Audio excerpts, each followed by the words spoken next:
Good morning, and welcome to another bewildering version of Diatribes from the Voice of Doom.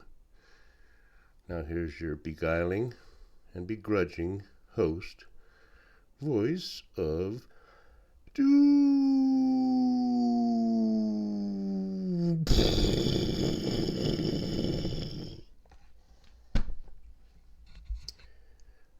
Good morning, everybody.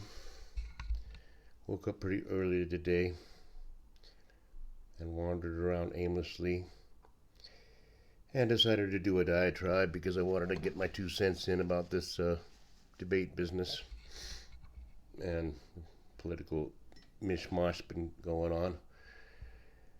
But I wanted to talk about the microcosm too. I got an email from my buddy on the Big Island that I've known since high school, and he was telling me his opinion about the fires, and he pretty much took a pretty practical line of bad weather and a lot of old growth that they've let go to seed, combining with a few accidents and incompetence.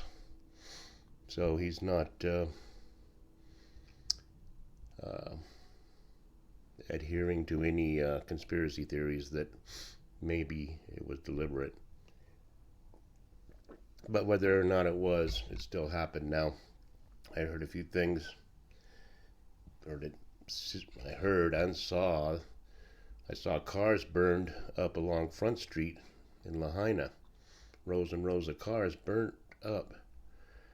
And from what I heard, I guess the road was blocked by the police, so they couldn't get out. Now, you can believe it or not, but the burned cars are there.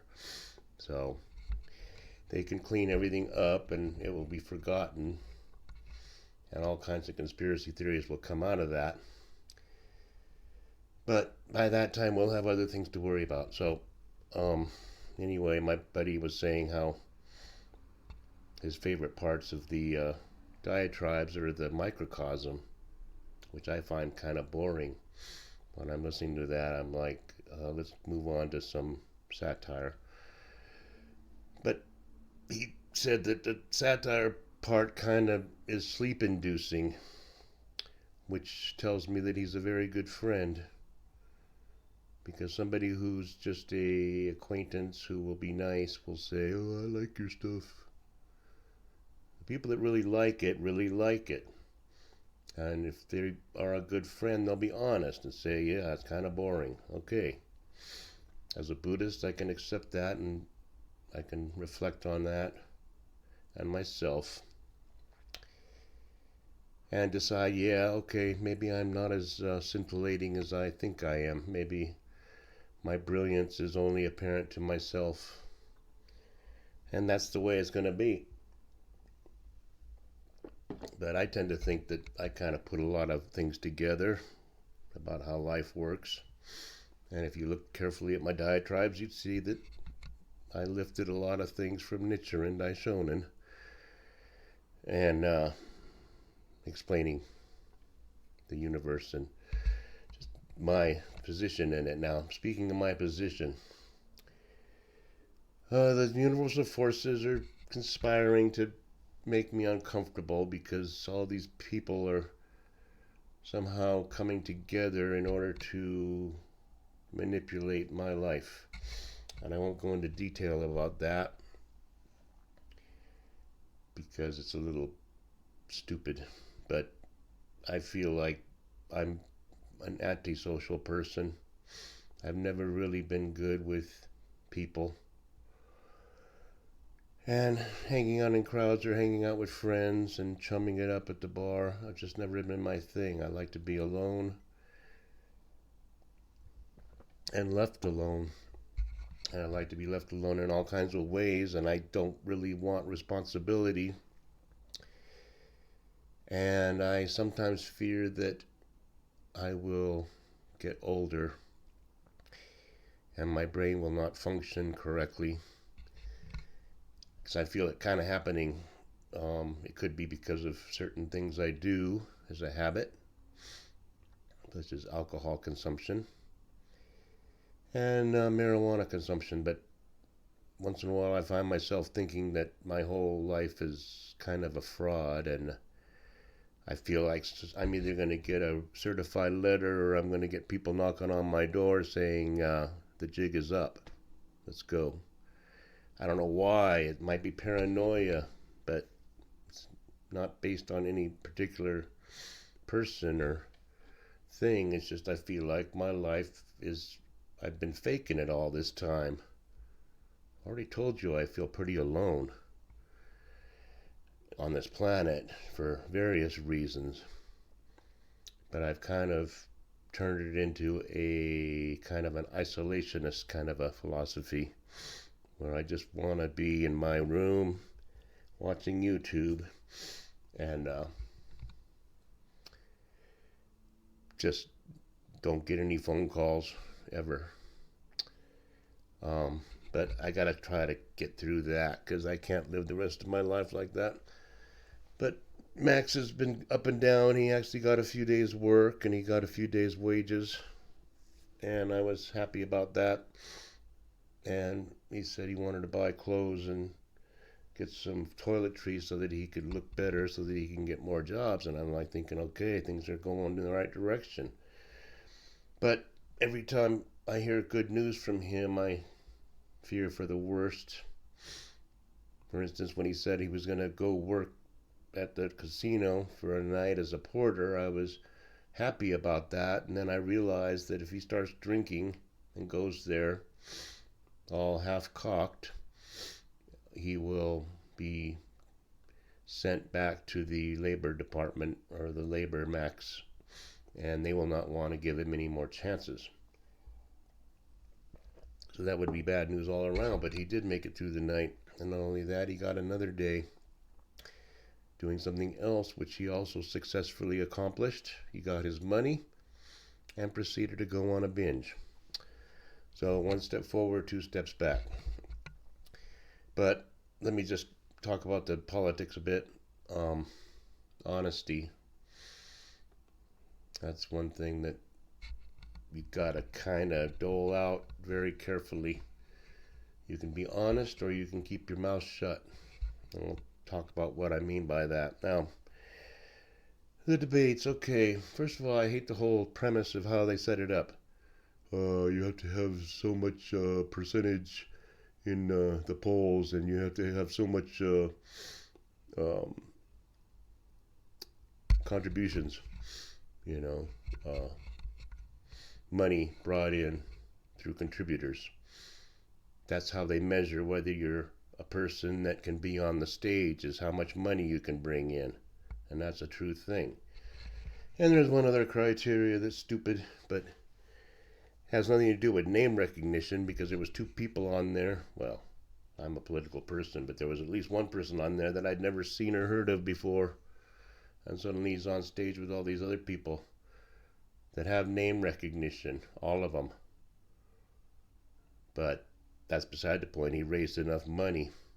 So that's stupid at the outset. Now, okay, the usual, what everybody else is saying. Vivek Ramaswamy kind of stole the spotlight from everybody because he's young, vibrant, Indian, nice smile, and he is charismatic.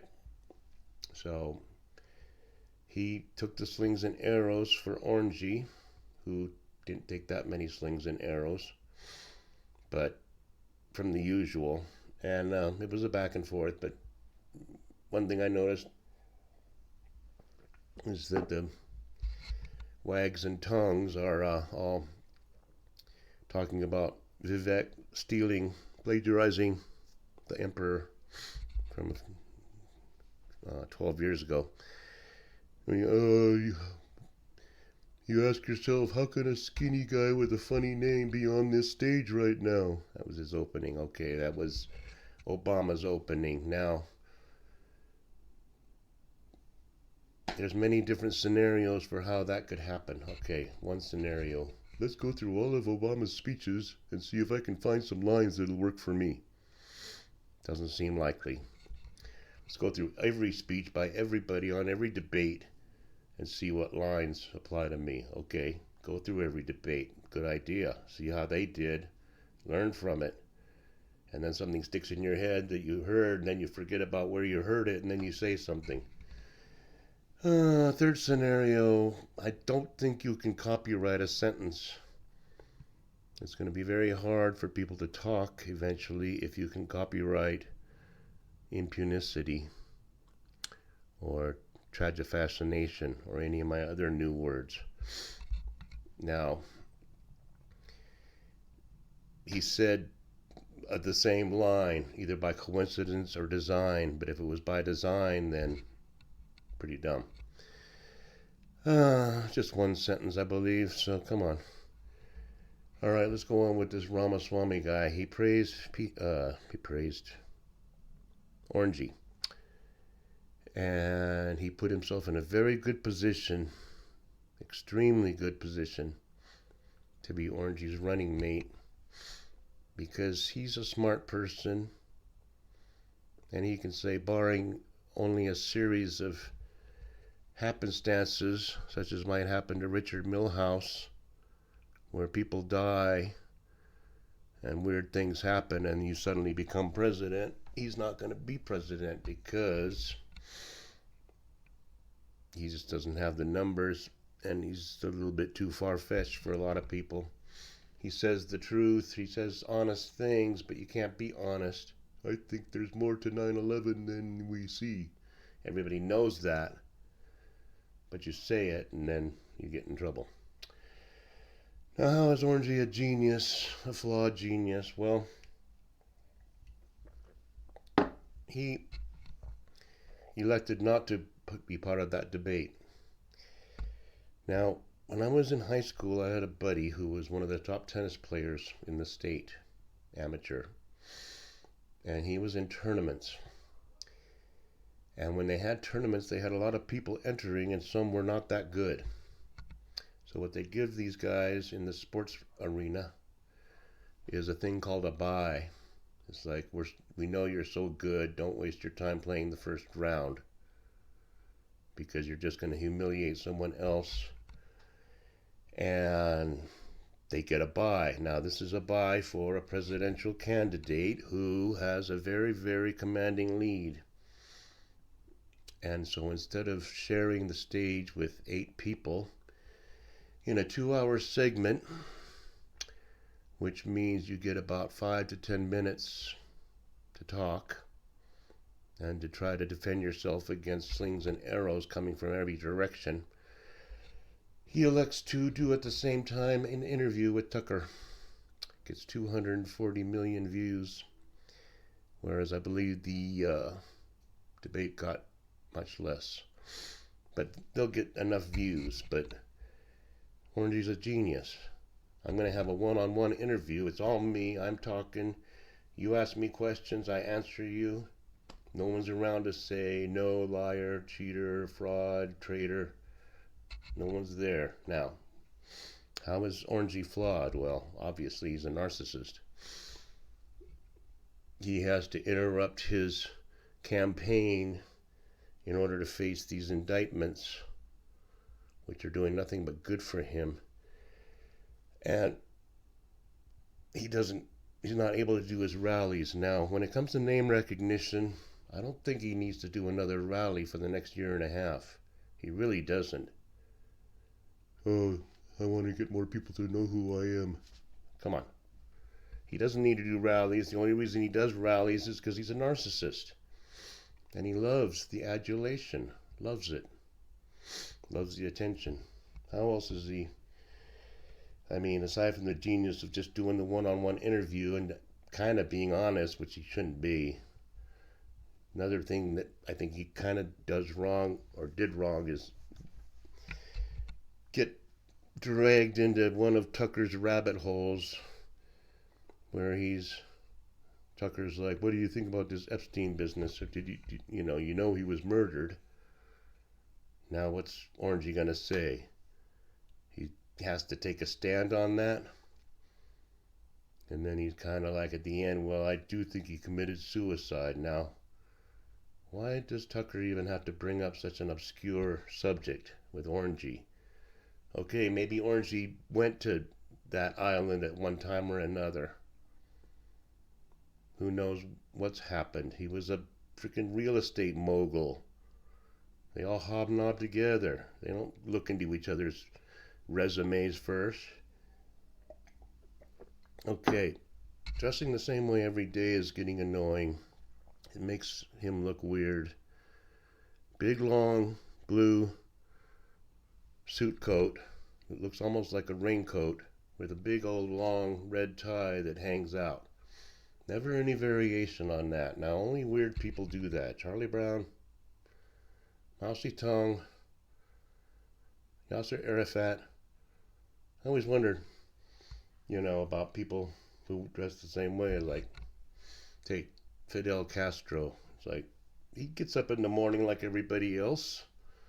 Gets up out of bed, probably goes to a basin and cleans himself. Then he goes to the closet. Well, what did I wear today? You know what I mean? This guy at work, he's a customer at not my work, but at the casino, and he wears the same fisherman's outfit every single day. And I'm talking about full fisherman with the fisherman's cap on, and it's all cocky and brown. Long, slicker overcoat, and the same brown pants, beige and cocky. Same thing every day. Now I'm wondering about him. Does he have a whole bunch of clothes in the closet that look exactly the same? Or is he wearing the same thing over and over again? And if he is, he has to launder it once in a while. Let's not get on that. Let's get back to this Orangey business. Made a horrible, horrible faux pas when they were talking about January 6th. He could have just said, look, it got out of hand. I did everything I could beforehand to try to alleviate it, and I was stymied by the opposition. That's all he has to say. He said, I thought it was beautiful. The protest was a beautiful, and we know what he means. It's beautiful to see democracy in action where people are out protesting because they don't agree. But that's all going to be taken out of context. Everything is perception. I told you this a long time ago. When did I not say that perception is everything? So when you say January 6th was beautiful, which he said, people are going to perceive that of the way they want to perceive it. And he won't be able to change the perception like Petrie tried to do with Afghanistan. But those are his foibles. I think it was a coup d'etat of the highest order. You 8, who are way behind, can have your little skirmish over there, and I will have my own hour-long interview. And let's see what happens after that. So you got to hand it to Orangey. He's a damn genius. He's just got his little problems. I wish I could advise him. If I was in his campaign, I could tell him to do certain things. And he'd win a few more people over. Not many, but a few. Anyway, I'll talk more about this as the subject arises. And thanks. Bye.